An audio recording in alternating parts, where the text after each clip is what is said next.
When the Roman legions crushed the army of Queen Zenobia outside Antioch in 272 CE, her generals expected execution. Instead, they watched their queen endure something far more calculated. Rome had perfected the art of breaking rulers without killing them, transforming defiant monarchs into living monuments to imperial power. For women who wore crowns, defeat meant facing a brutality designed not merely to punish, but to erase dignity itself. Roman law denied queens legal protection. Under Roman law, war captives existed in a category that stripped them of every protection afforded to citizens. The principle known as jus gentium, or the law of nations, held that military defeat transformed free people into property. Once a city fell or an army surrendered, its inhabitants became legally enslaved regardless of their former status. A queen commanded no more legal standing than the lowest soldier in her defeated army. This legal framework created a terrifying reality. Roman citizens possessed rights that shielded them from certain punishments. To flog a Roman citizen was considered scandalous. To execute one without trial sparked outrage. But foreign captives, regardless of royal blood, held no such protections. They could be mistreated, displayed, sold, or killed at the discretion of their captors. Roman law made no exceptions for gender and none for nobility. The 12 Tables, Rome's earliest legal code from the 5th century BCE, established these principles with brutal clarity. Prisoners taken in war became the property of the Roman state or were distributed among soldiers. Women of royal lineage discovered that their former power meant nothing once chains replaced their crowns. Tacitus documented this legal reality when he described the treatment of defeated British royalty, noting that Roman officials showed no hesitation in violating those who had once commanded armies and administered justice. Female captives faced additional vulnerability. Roman military culture, forged through centuries of conquest, regarded captured women as spoils of war. While some elite prisoners might be housed in relative comfort pending ransom or political negotiation, most faced immediate degradation. The line between prisoner of war and slave existed only on paper. In practice, defeat dissolved all former status, leaving captive queens vulnerable to treatment that would have been unthinkable had they possessed Roman citizenship. Royal prisoners displayed in Roman triumphs. The Roman triumph transformed military victory into public spectacle, and captive royalty served as the centerpiece of these elaborate processions.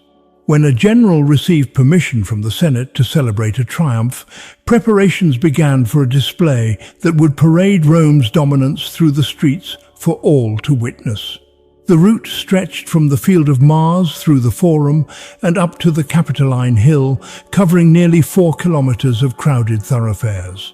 These processions followed a carefully choreographed order designed to maximize psychological impact. Musicians and entertainers led the parade, followed by carts bearing paintings and models of conquered cities and distant lands. Wild animals from exotic territories were led in chains, offering Romans a glimpse of the unknown world their legions had subdued. Then came the prisoners of war, walking in shackles at the heart of the spectacle. Captured rulers marched at the front of the prisoner column, their royal garments often left intact to emphasize the magnitude of their fall. Queens who had commanded armies now shuffled in chains before crowds that jeered and celebrated their humiliation. The contrast was deliberate. By displaying monarchs in their full regalia while bound and powerless, Rome communicated a message that resonated far beyond the city walls. No kingdom stood beyond reach. No throne guaranteed safety. The triumphal procession served multiple purposes beyond celebration. It demonstrated Roman military might to potential allies and enemies alike. It satisfied the bloodlust of citizens who craved visible proof of victory, and it provided a stage for the systematic degradation of those who had dared resist Roman expansion. For female captives of royal blood, the triumph meant enduring the gaze of thousands while stripped of all dignity. The journey typically took an entire day, with the procession moving slowly to allow spectators along the route to observe every detail. Captive queens walked this gauntlet, knowing their fate hung in the balance. Some would survive the day, others would not see sunset. The uncertainty itself served as torture, forcing the defeated to contemplate their approaching doom with every step through streets lined with celebrating Romans. Zenobia marched through Rome in gold chains.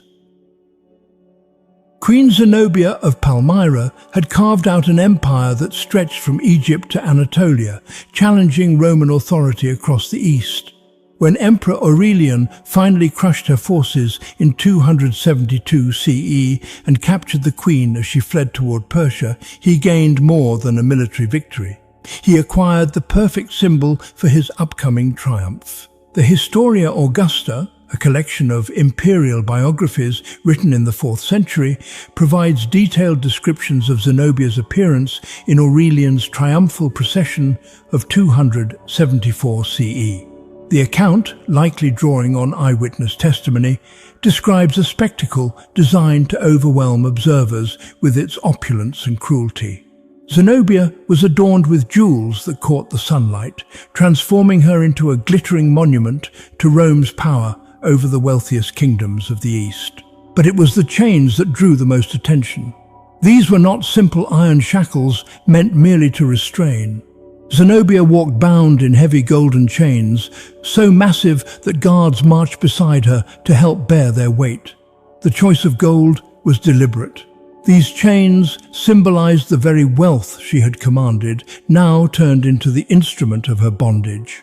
Her entire person had become a walking display of conquered riches. Ancient sources note that Zenobia maintained remarkable composure throughout the ordeal. Despite the weight of the golden chains and the hours of slow marching through hostile crowds, she carried herself with dignity. This very defiance may have saved her life. Aurelian, impressed perhaps by her bearing or calculating that her continued existence served his purposes better than her death, spared Zenobia the execution that awaited most captive rulers. Instead, the emperor granted her a villa near Rome, where she lived out her remaining years. Some accounts claim she married a Roman senator and became part of aristocratic society, her daughters marrying into noble families. Whether this represented mercy or a more subtle form of humiliation remains debated. Zenobia spent her final decades as a living reminder of Rome's power. Her presence in Italian society a constant demonstration that even the mightiest queens could be reduced to Roman dependence. Boudica's daughters publicly abused by legionaries. In 60 CE, when King Prasutagus of the Iceni died, he left a will designed to protect his kingdom and family. He bequeathed half his territory to Emperor Nero and half to his 2 daughters, hoping this compromise would preserve Iceni independence while satisfying Roman demands. The strategy failed catastrophically. Roman officials, led by the imperial procurator Decianus Catus, ignored the will entirely. They seized all Iceni lands and property, declaring the entire kingdom forfeit. When Queen Boudica protested this violation, she faced punishment that demonstrated how little protection royal status afforded defeated rulers. Tacitus, whose father-in-law Agricola served in Britain during this period, recorded what followed with unusual directness for ancient historians discussing such matters. Boudica was publicly subjected to corporal punishment. The flogging alone represented a profound violation. To beat a Roman citizen required legal justification and procedural safeguards. To flog a queen of an allied kingdom constituted an act of deliberate humiliation. But the Romans went further. Boudica's daughters, likely teenagers and certainly unmarried, were violated by Roman soldiers. Tacitus describes these assaults with sparse language that conveys his own horror at events that violated even Roman sensibilities about acceptable conduct. The historian notes that Boudica was flogged and her daughters violated, placing these crimes at the center of his explanation for the rebellion that followed. The abuse was not random violence, but calculated degradation, designed to break the royal family and demonstrate Roman dominance over the Iceni. The public nature of these crimes multiplied their impact. This was not violence committed in secret, but humiliation performed before the Iceni people. By abusing the royal family in front of their subjects, Roman officials sent a message about the fate awaiting those who questioned imperial authority. The physical abuse and violation of Boudica and her daughters were meant to terrorize an entire population into submission. The strategy backfired spectacularly. Rather than crushing resistance, the abuse of the royal family ignited a rebellion that nearly drove Rome from Britain. Boudica raised an army that destroyed 3 Roman cities, including Londinium, massacring tens of thousands of Roman citizens and their allies.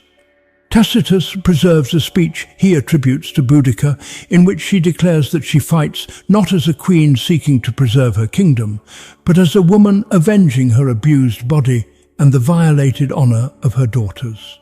The rebellion ended in defeat at an unknown battlefield, where Roman discipline and tactical positioning overcame the far larger British forces. Tacitus claims Boudica poisoned herself rather than face capture. The fate of her daughters goes unrecorded. They vanish from historical accounts after the initial violation, their stories lost to silence. Execution after triumphs ended. As triumphal processions wound through Rome toward the Capitoline Hill, captive rulers knew their journey might end at the Mamertine prison, known in Latin